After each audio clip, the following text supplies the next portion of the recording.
Hey, good Tuesday evening, everyone. This is State Representative Brad Halbrook, along with Representatives Miller and Calkins and our State Director of the Illinois Freedom Caucus, Colin Mosley, with another Tuesday night roundtable and town hall discussion as we have a relentless pursuit of truth, logic, and common sense. Thank you all for being with us tonight. And with that, I'm going to kick it over to the leader of this relentless pursuit of truth, logic, and common sense, the leader of the Freedom Caucus, Chris Miller. Welcome. Well, good evening, everybody. It's great to be here. I know that we've got a lot of important issues teed up for you this evening, and look forward to delving into this conversation as we watch the radical left and J.B. Pritzker destroy the state of Illinois. Exactly. Dan Calkins from Macon County. I know you're leading the charge for us there in that, and north to McLean County. What's going on in your district today, Dan? Lots of good things are happening. We've been out and about this week. Last week, tomorrow is going to be another busy day. Be out in McLean County with some check presentations from Outreach 88, Okay. and but looking forward to our discussion tonight. A lot of things going on in the governor's pen, and I think people need to know what's happening. Exactly, Dan. He has been signing bills. He's been vetoing bills, doing a lot of stuff. And as we kind of kick this over to our state director that helps us keep the trains running on time, Colin, I think our governor is fast becoming the most radical leftist Marxist governor auditioning for the Democrat presidential nomination. What's your thoughts? Oh, I agree. I think that Pritzker makes Biden look like a bleeding heart conservative. So, we are in the race to be California and New York. That's all the governor wants us to be, and I think that his vetoes, as we're going to talk about here in just a second, reflect that. So, right, exactly. With that, guys, let's just open up our slide set here as we get into some of these vetoes. And again, this is the Illinois Freedom Caucus, and we're going to move on to the next page here. Guys, this was a really big deal. This was something that was really overdue in our state to restore construction of nuclear energy production. Gentlemen, any questions or thoughts or concerns about this veto? Well, I think it goes back to 1985 or 1989 when the General Assembly put a moratorium on nuclear power plant construction until the federal government figured out what to do with the spent fuel. There's never been an issue anywhere in the country with this encapsulated spent fuel. The federal government's wrestled with this issue for decades, and billions of dollars have been spent. So that's a non-starter. The other thing I think that's happened in the last 30, 40 years is that nuclear generation technology has changed significantly. I tell people there'll never be another Clinton nuclear power plant built. It's too huge, too big of a footprint, too costly, and very expensive to maintain. But look at what's happened in our military, which, the government technology. We have nuclear reactors on submarines, aircraft carriers, battleships. All of those small nuclear reactors have been in operation, not just in the American military, but other countries for decades now. Mm-hmm. So we see the engineering side of this, the nuclear energy side of this, trying to scale that type of generation to where we could have nuclear power plants, powering counties, communities. CWLP has a coal-fired generator. Maybe one day that could be replaced with a nuclear generator. Right. So what we've done, I think there are 86 votes on this in the House, Brad? Mm-hmm. Yeah, bipartisan bill. Republican bill out of the Senate, Democrat-led bill in the House, but it was bipartisan, lots of votes. So essentially what we're saying is Illinois is closed for business. I think the governor's wrong. I hope we override this veto. It doesn't permit, it doesn't allow, a particular site. I read his statement. It's all BS. Sorry. But it's him pandering to the far left environmentalists who don't like nuclear energy. Right. And so I think he vetoed it to make a statement to them that, hey, I'm your candidate when I run for president. And I think he did it knowing the veto will get overridden in the House and Senate. Right.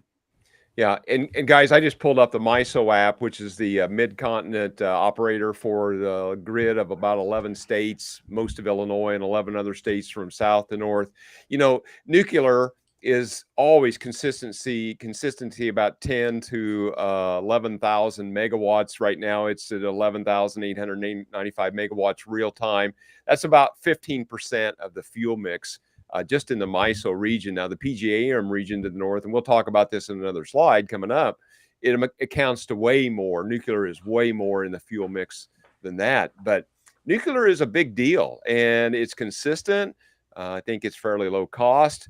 But it's expensive to build, and the new technology, Dan, that you referred to, helps reduce the footprint and make it easier to build, easier to store the waste, and more effective.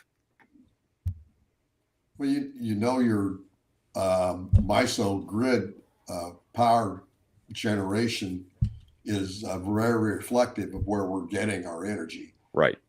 And, Illinois is buying electricity from Indiana and Missouri and Iowa and Louisiana. And that's why coal and natural gas is such a high percentage of the energy that we're using here in Illinois. It's just not being made here. That's the problem. Well, and as we move into this next slide, gentlemen, this is showing from the year 2020 to the year 2021, the kind of the fuel mix. And there's been a push for nearly 3 decades for alternatives. And today it's barely double digits coming, the fuel mix coming from alternatives. And these alternatives have got to be put somewhere. The solar panels, the wind towers. And when you've got 75% of the land in this state is farmland, is that where it's going to go? I mean, are we going to grow food, or are we going to put up wind towers and solar panels? Gentlemen, I'll just throw that kind of out there. I think that's an excellent point you make, Brad. I think that, that is the, $1 billion question. Are we going to grow solar panels? Or are we going to grow food to feed the world? And, it's a real travesty what we're seeing in real time before our eyes, where our own government is destroying our energy independence and making what used to be affordable, reliable, cheap energy, it's turned into a nightmare for the working middle class, the working poor, and people on fixed incomes, because they've taken something that was very affordable and very doable and making it almost impossible for us to pay our bills. And the inflation because of this energy market is completely off the charts and making things much more difficult for people to live in Illinois, to thrive in Illinois, and even to stay in Illinois, both individuals and businesses. Right. Well, guys, this has been an important ongoing policy discussion since FEJA was passed in 2016 and CEJA was passed just in 2021. Here's some comments that's come from some industry experts about, and Dan, you talked about all this energy that's being generated outside the state of Illinois coming back into Illinois because of the bad policy decisions of the last several years. And, guys, 2 years ago, about this time, all 3 of us were out on an energy tour. We toured the coal plants, and the coal mines. We toured the nuclear plant in Clinton and the solar and the wind farms over in Eastern Illinois. We went and looked and talked to people about all that. And yet, here we are. Yeah, here we are. And, this is kind of childish, but I think we can all just look people in the eye and say, we told you so. Right. I mean, we did. We told them what was coming. We told them why it was coming. And 2 years, not even 2 years later, this is what's happened to the economy of Illinois. based Right. on the radical new Green Deal policies of the Right. Democrats in Springfield and this governor. Right.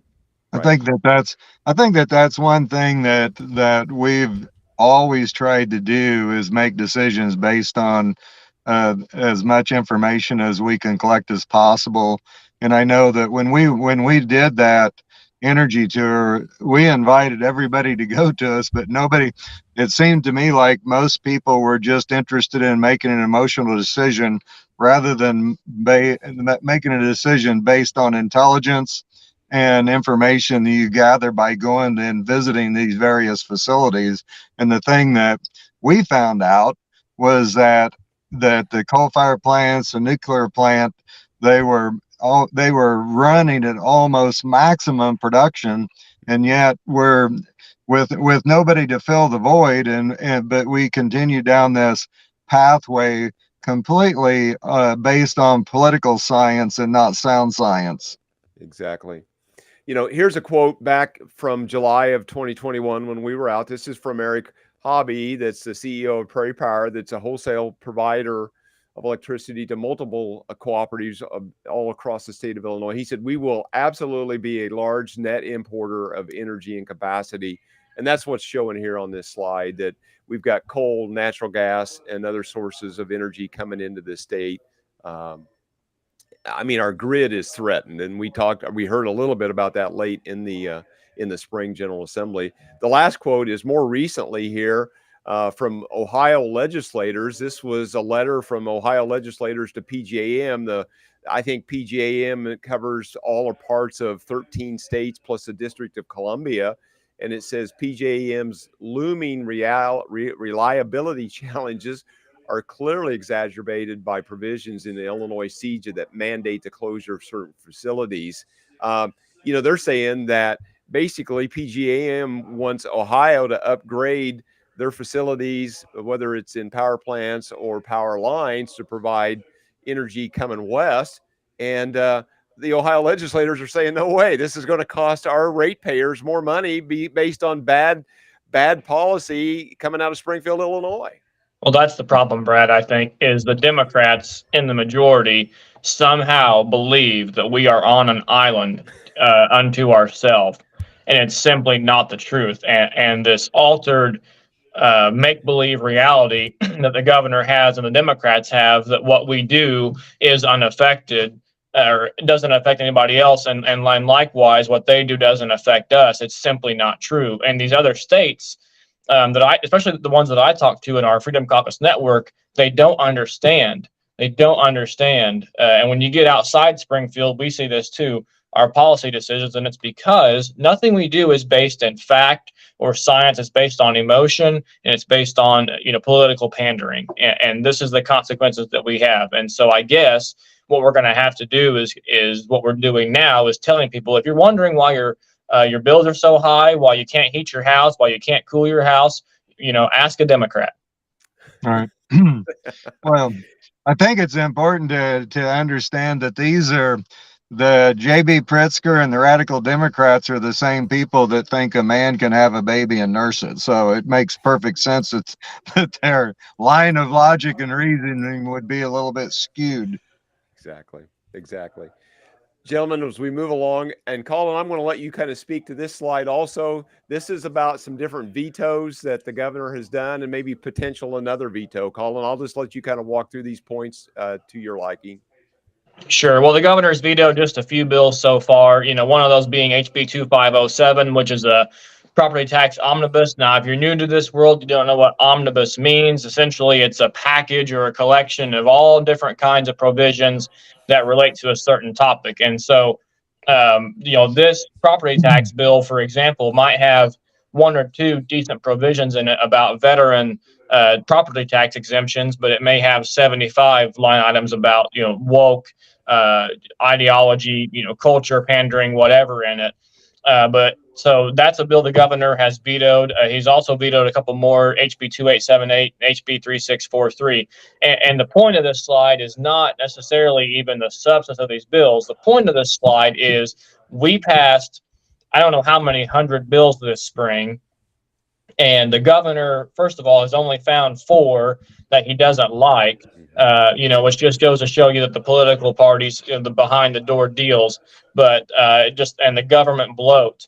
But then you look at what he has vetoed. We're passing all this garbage out of Springfield, and the number one bill the governor finds to veto is a bill that is trying to shore up our energy grid in Illinois. And if you read lower on that slide, it even talks about that we expect, and Brad has the bill number, we expect a veto on a bill that's trying to build transmission lines and ramp up further energy production in Illinois as well. Yeah, so that's HB 3445. We've talked about this in the past. We've talked about it at our town halls, and we'll continue to talk about it. But the environmentalist wing of the Democrat Party hate this bill because it's going to do what we predicted back in 2021, and it's going to bring in coal-fired electricity, maybe natural gas-fired electricity from out of state that's going to be less clean than the plants they're shutting down in the state of Illinois. It's like, hey, if we would just allow our plants to operate inside the state, we wouldn't have this problem. But the governor and his radical leftists are continuing to do the wrong thing and shut down our production to make us less energy independent in this state, and we rely on that. And then we have these bills to solve these problems, kind of like the nuclear construction ban. And they want to veto this stuff to make it better for consumers, just for an ideology. Right. Yeah, I attended an Ameren open house where they were talking about building out the grid. They're being told that they need to build out the infrastructure to bring in electricity from Iowa, Missouri, and Indiana. They've got it pretty well lined out. The purpose of the meeting was to try to get people's input on how they get around Bloomington to connect to a big power station, a transfer station out by the airport. But this is in current dollars, it's like a $1.3 billion project. Won't start for a couple of years, so I don't know if they built in factors for inflation. But the purpose of this project is to connect the Illinois grid east and west. So it's going to go essentially from Bloomington to Iowa, from Bloomington to Missouri, from Bloomington to Indiana, and they need to install all these new power lines, these new tall structures, because our grid was not designed to bring electricity into Illinois. It was designed to distribute electricity around Illinois from our power plants. And those power plants are no longer functioning. So now we have to build, and the ratepayers will be on the hook for this in order for us to safely bring in additional electricity from these 3 other states. It's maddening. It's absolutely maddening. Yeah, great points, Dan. That's an excellent point you make, Dan, because Illinois used to be a net exporter of energy, and now we are a net importer of energy. The ratepayers are paying a severe price for this. Correct. Yeah. The only thing that we're good at exporting now in Illinois is people and tax dollars. That's exactly right. We're shoveling it out. The last point on that slide, Brad, the veto session, October 24th, 26th, November 7th through 9th. Keep your eyes on that, folks, because what we always see as well is that veto session was designed to be only for bills the governor vetoes. But as you can see, we're, a couple months away from the first week of that, and the governor's only vetoed 4 bills, which means there will be new material and veto session. So keep your eyes on that. That's just the shenanigans with Springfield. Right. And we're going to see all kinds of crazy stuff without a doubt, gentlemen. And I'm everywhere I go, and I know we've got a couple other town halls to talk about next, but I just want to extend the invitation right now to our viewers to plan to come to Springfield and see the live action during these 6 days. You'll go away with a different insight on what happens in Springfield. Just get a hold of us. You can find us anywhere on the web. Just Google our name and find our contact info there.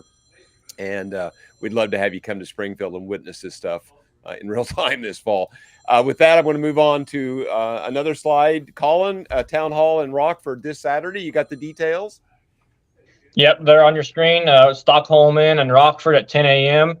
The people up there have been good enough to have us, and actually they're going to have a GOP women's breakfast at 9 a.m. just before the event. So if you want to go get breakfast, and we'll roll in with our program at 10 up in Rockford. Excellent. And the next town hall is a week from last night or Monday night. A week. There it is. Yep, Rock Island County. On Monday night, the 21st. And then we got a really big event coming up in about 6-7 weeks in Effingham. Dinesh D'Souza returns to Illinois 2 years after his earlier appearance. Going to be at Effingham at the Keller Convention Center, IllinoisFreedomCaucus.org/events. You can get your tickets there online. Yeah. Go ahead, Colin. I was just going to say, you want to be at this because outside of his notoriety up until this point, he's got a brand new film coming out on some of the corruption, inside the Biden police state stuff that he's going to talk about that night as well. So it's going to be, we're talking a few weeks after our event, this stuff's going to come out and we're going to hear about it that night. Right. You'll get it firsthand. Yep. Yeah. We'll be kind of breaking news just before the release. And there's a couple of special packages in there, Colin, you might want to talk about. I think it's a rare opportunity for folks to get up close and personal with Dinesh. Absolutely. For a VIP package, you're talking about getting to actually have a photo with Dinesh and say hi and speak to him before the event. And if you go a little bit higher, we have some sponsorships available for advertising, special seating, and then of course even an opportunity for a private VIP dinner with legislators and Dinesh and his wife just before the event as well. So lots of chances to mingle and to pick a brain that's really full of just brilliance and insider knowledge. Yeah, Dinesh has got a weekly podcast every day. He's on for an hour. If you're not listening to that, you need to be. Great insight. He's just a great individual with a tremendous amount of insight. So you'll want to be at this event. So yeah. And the last slide would be our contact information. And of course, we're scrolling across the bottom. With that, Colin, any closing thoughts? And we'll just go Colin, Dan, and Chris and close out for the evening. The fight for freedom never ends. Exactly. Right. Dan? Thanks, Brad. Great. Thanks, everybody, for joining us this evening. We hope that you've learned some things and we've been helpful in communicating some of the happenings around Illinois. Look forward to seeing you all at our events out and about the state, and would really like to encourage you to come to Effingham. Come have dinner with us if you can, but certainly come and enjoy a program that night. It's going to be a big deal. Right. And Chris? Well, again, thank you very much, everyone, for joining us this evening. I want to remind you, this is the home of truth, logic, and common sense, and it's your reliable source week by week that you can go here and you can trust the information that we put out. Isn't propaganda or spin, but it is the foundational truths of what is actually happening in Illinois in real time. And thank you very much for joining in, and look forward to seeing you on September 29th at our Dinesh D'Souza fundraiser in Effingham. Yeah, gentlemen, thanks for making this happen today. It's a great event, a lot of stuff happening. Stay tuned in. And as always, we would appreciate that you like, share, follow, and subscribe to all of our content. Sign up for our weekly e-news that comes out at IllinoisFreedomCaucus.org. And with that, we're going to close out and say goodnight.